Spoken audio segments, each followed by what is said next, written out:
Assalamualaikum warahmatullahi wabarakatuh. Perkenalkan, nama saya Barodani. Di sini saya ingin menjelaskan apa itu object oriented programming. Jadi object oriented programming itu adalah suatu paradigma pemrograman yang berfokus pada penggunaan objek. Nah, struktur data yang menggabungkan data dan fungsi. Jadi daripada hanya menggunakan fungsi dan prosedur atau pemrograman prosedural, OOP ini memungkinkan kita untuk mengelompokkan data dan perilaku dalam satu unit yang disebut objek. Nah, mengapa sih OOP itu penting? Nah, kenapa coba kita harus repot-repot belajar OOP? Bukankah pemrograman prosedural biasa sudah cukup? Nah, itu yang salah. Dengan OOP, kode yang kita tulis bisa lebih terstruktur dan mudah dipelihara. Nah, nanti kita coba bandingkan ya pemrograman prosedural dan OOP, kita bandingkan nanti.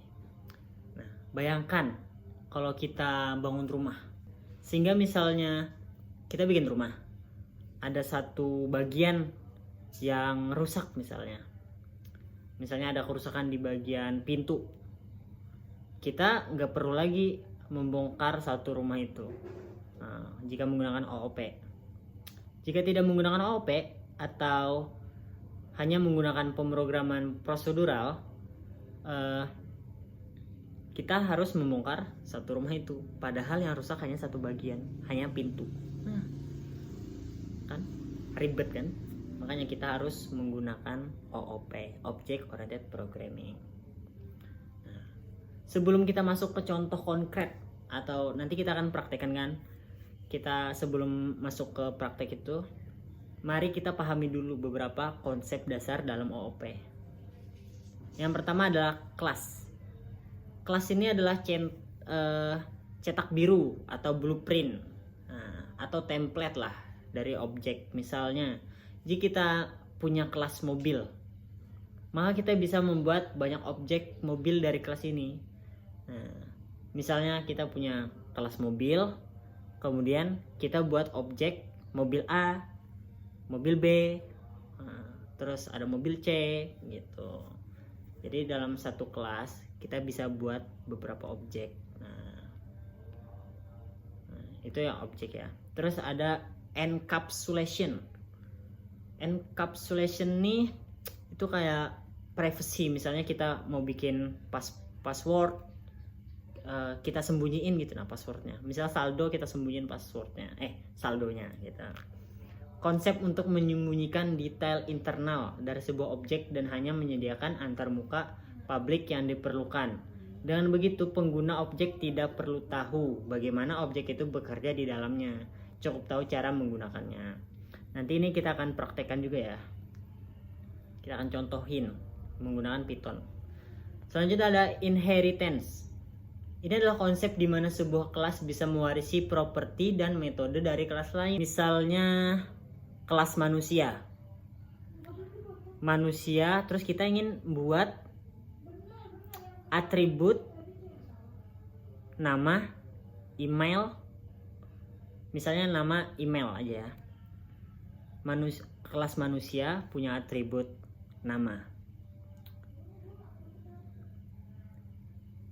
Kemudian kita ingin membuat atribut email. Nah, manusia ini kan gak semuanya punya email. Nah, kita perlu bikin kelas baru. Kelas barunya itu misalnya manusia Gen Z kan, yang punya email nih. Jadi yang pertama kelas manusia.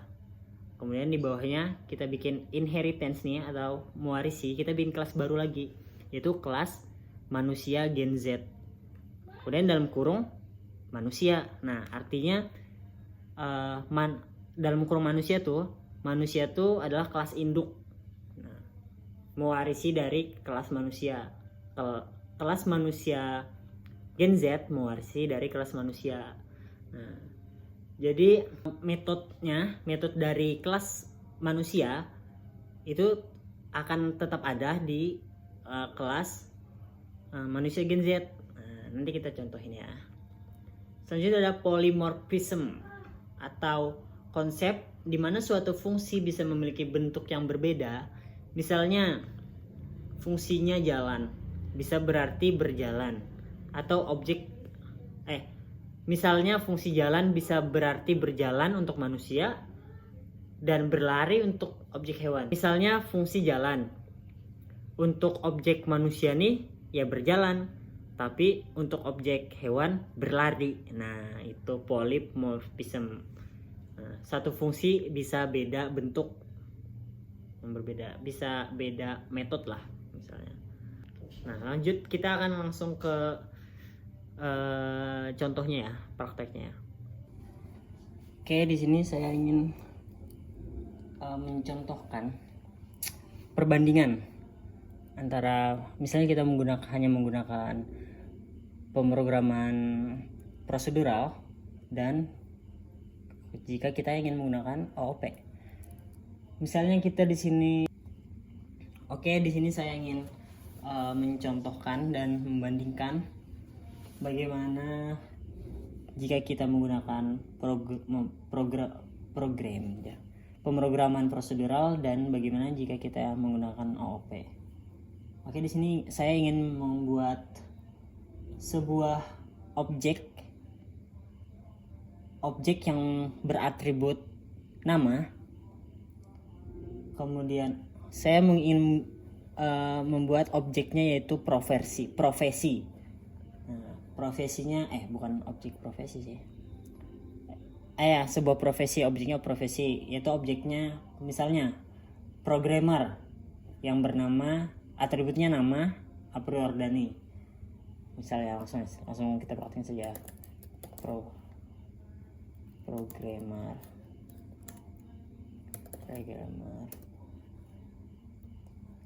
namanya, atributnya Dani. Nah, kemudian Dani punya objek ya, metodenya nih atau fungsi atau metode ya, itu kan programmer nih juga bisa makan. Jadinya kita bikin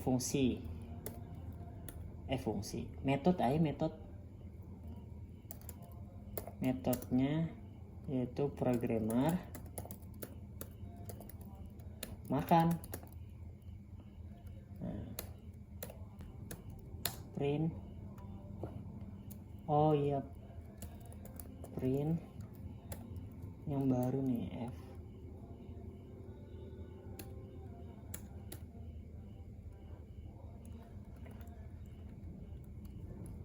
Langsung aja. Nah, gini. Langsung kita cetak print F nih format ya, F format programmer makan nasi goreng misalnya. Selanjutnya kita ingin bikin profesi lain. Pencet apa tadi? Misalnya profesi lain, misalnya apa ya? Dosen, jangan dosen. Misalnya petani sama dengan Udin misalnya nih Nah, kita bikin metodenya yaitu petani makan. Kemudian kita cetak petani makan nasi putih misalnya. Nah, kemudian ada profesi apa lagi ya, pilot sama dengan putri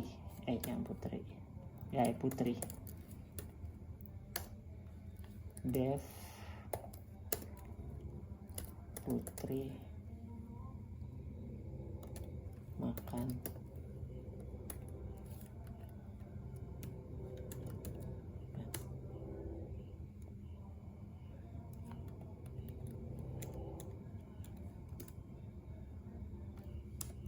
putri makan nasi goreng juga.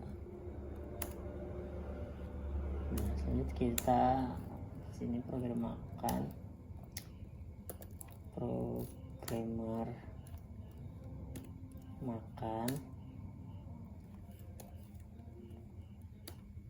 apalagi di petani makan, soalnya pilot makan. Kok Putri makan sih? Pilot makan. Nah, ini salah nih. Pilot makan. Nah, coba kita running.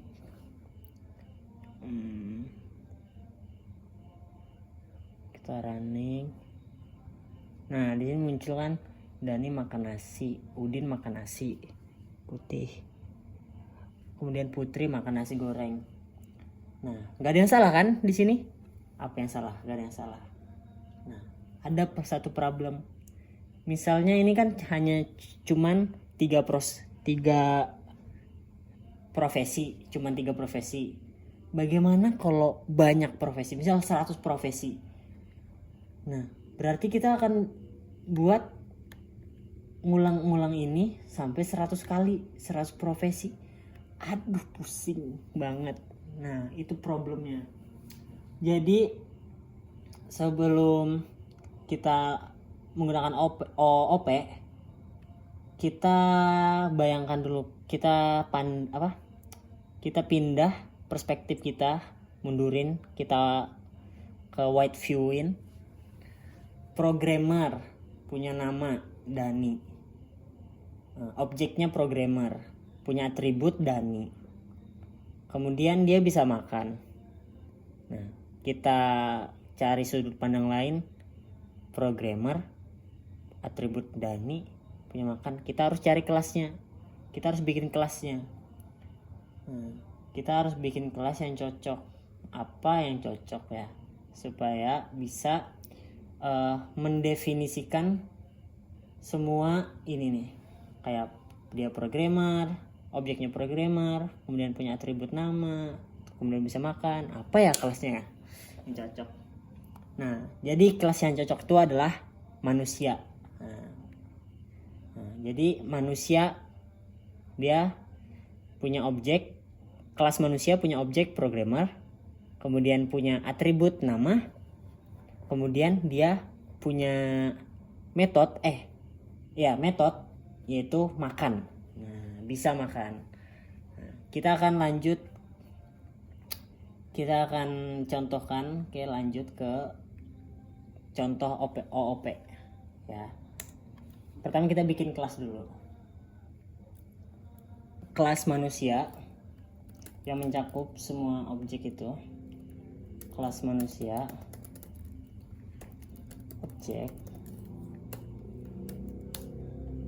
Selanjutnya kita bikin atributnya, itu nama. Karena kita ingin masukin nama nanti, kita taruh 6 saja. Nah, kemudian manusia ini punya nama dan dia punya metode yaitu makan. Set 2. Print F makan, misal makan nasi putih. Oke.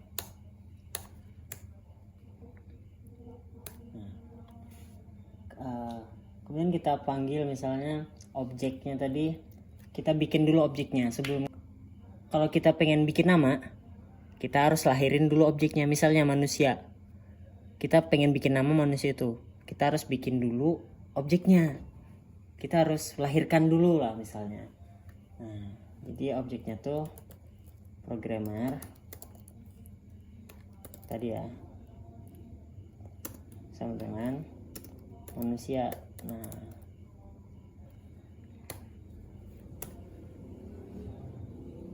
kemudian programmer nih makan,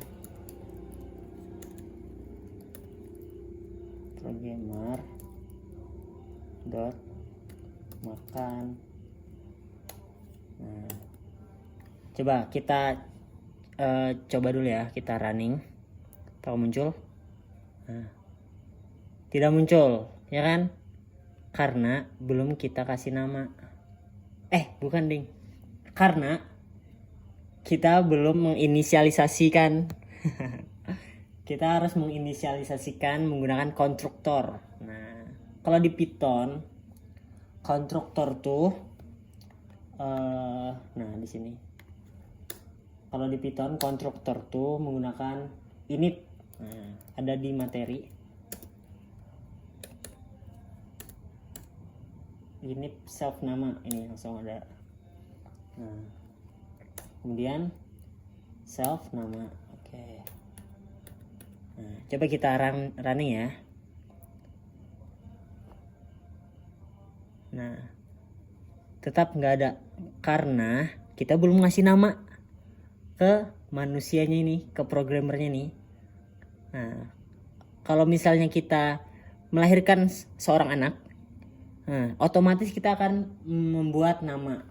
Nah, jadi kita buat nama di sini Dani. Nah,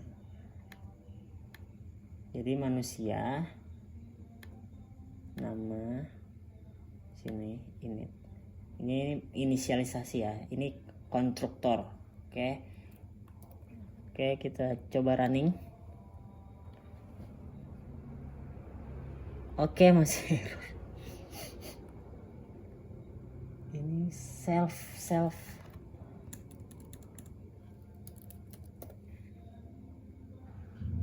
aduh salah ini self. Oke, kita coba running ulang.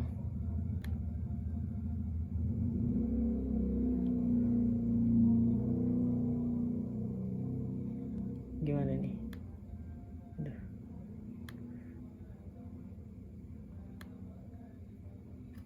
Manusia objek add makan nasi putih.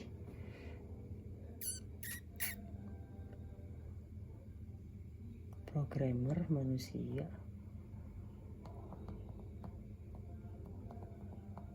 Dani sudah nama.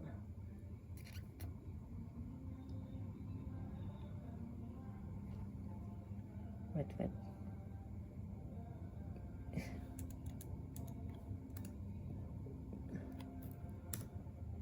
Oh, self nama kurang tambahin nama.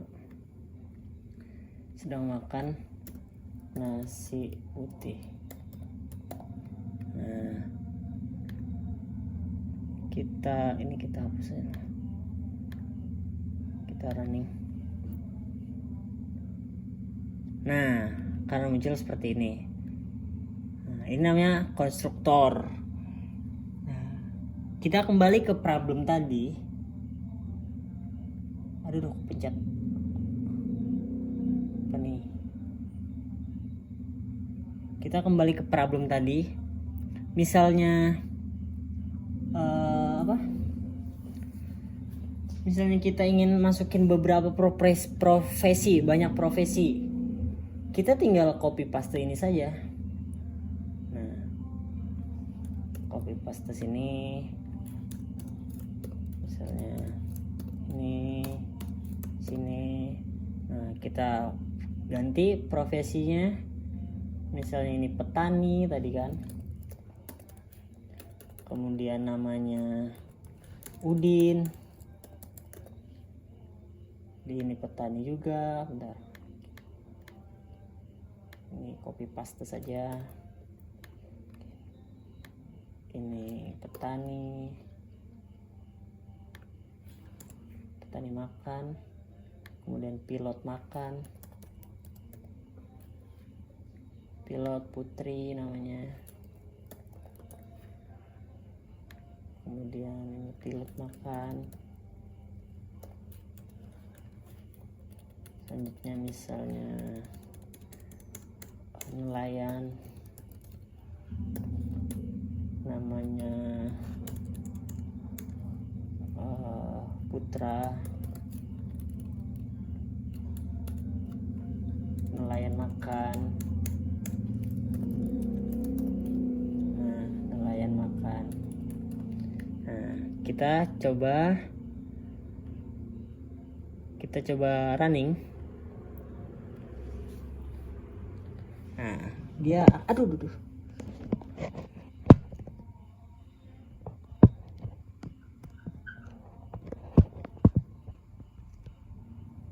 Nah, dia akan muncul seperti yang pertama tadi. Nah, tapi kita tidak perlu menulis fungsi dan menulis fungsi dan metode berulang kali. Kita hanya mengganti ini saja. Seperti itu. Ini adalah fungsi konstruktor, fungsi dari OPP. Oke, kita lanjut ke inheritance atau pewarisan. Oke. Jadi inheritance itu adalah pewarisan. Nah, misalnya kita ingin menambahkan email. Karena kelas manusia ini adalah umum, dan semua manusia ini belum tentu punya email, ya kan? Jadi kita perlu membuat kelas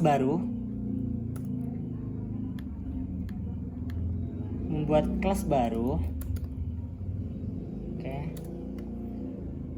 Misalnya kelas manusia Gen Z. Karena kita berada di zaman Gen Z nih, kita umpamakan semua manusia Gen Z nih punya email, ya kan? Gen Z. Oke, seperti itu. Selanjutnya kita tambah atributnya, yaitu email dengan non. Kemudian karena email nih beda dengan nama, kalau nama pas baru lahir langsung muncul, email ini kan kita harus set dulu. Nah, jadi kita harus punya metode atau fungsi set email, self email.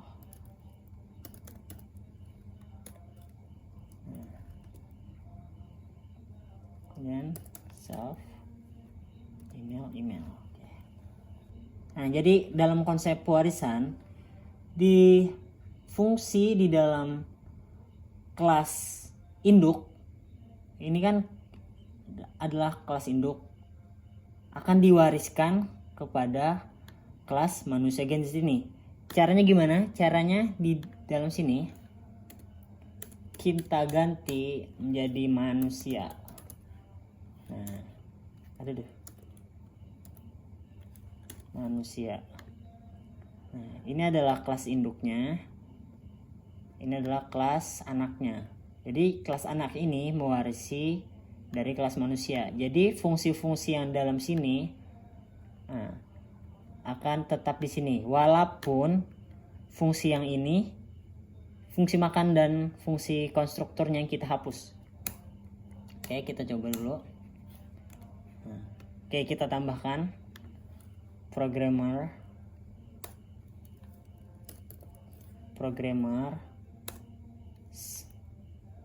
kemudian set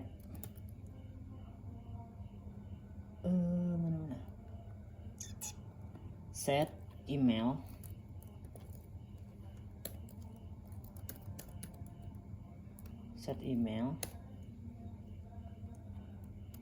emailnya apriwe 2005. Kok gitu sih? Ya udahlah, misalnya gitu. Kemudian kita copy paste saja untuk yang lainnya. Kita ganti Udin JR gitu lah, misal ini kita ganti petani. Kemudian ini Putri kita tambahin juga untuk emailnya. Kemudian pilot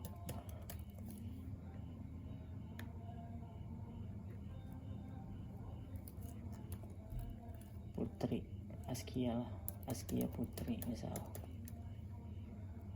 Nah, nelayan ini dia karena bukan Gen Z, dia manusia, jadi kita tetap manusia. Nah, ininya kita ganti manusia Gen Z, kelasnya kita panggil manusia Gen Z. Ini kita copy paste saja di sini.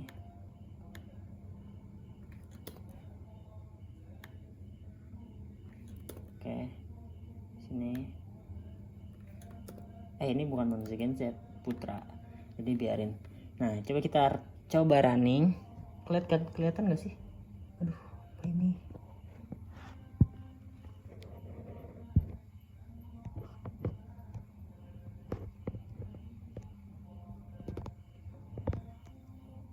Nah, kita running. Nah, Dani sedang makan nasi putih. Udin sedang makan nasi putih. Nah, ini tetap saja karena kita tidak membuat print info. Kita tambahin fungsi baru yaitu info self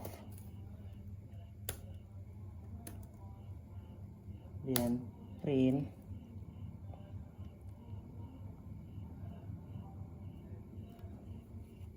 nama,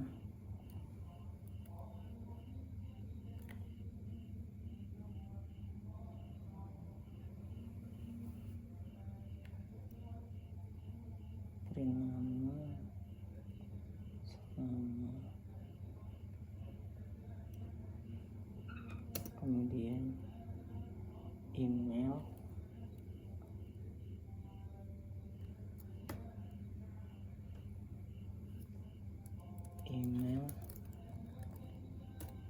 sama dengan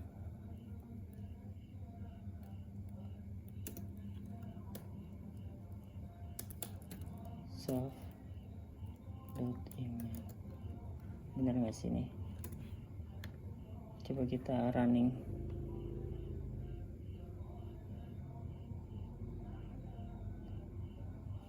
Loh. Oh, kita belum nambahin info di bawahnya. Astaga. Tambahin lagi satu-satu. Programmer info. Bukan gitu. Kita tambahin programmer info. Kita tambahin petani info. Tambahin pilot info. Dan tambahin nelayan info yang enggak dong.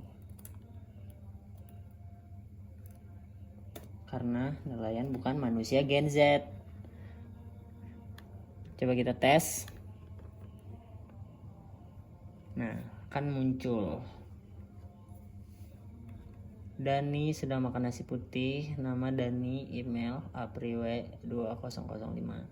Seharusnya kita makan nih kita hapus aja coy.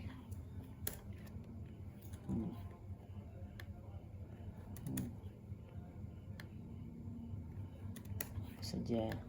Nah, kita coba ulang. Kita tampilkan info saja. Nama Dani, email Aprilia 2005, nama Udin, email Udin JR, nama Putri, email Askia Putri. Putra sedang makan nasi putih karena Putra cuma ngambil dari kelas induknya saja karena dia bukan manusia Gen Z. Nah, seperti itu. Oke. Jadi penjelasannya, walaupun di sini kita nggak punya fungsi makan, inheritance nih atau pewarisan ini dia mewaris dari kelas induknya, kelas manusia sini. Jadi di sini sudah ada kelas. Di sini ada fungsi makan, di sini nggak ada fungsi makan, tapi dia tetap ngambil fungsi makan sini. Nih buktinya ada nama Dani. Nah seperti itu. Email Apro Dani, seperti itu. Oke, kita lanjut ke privacy.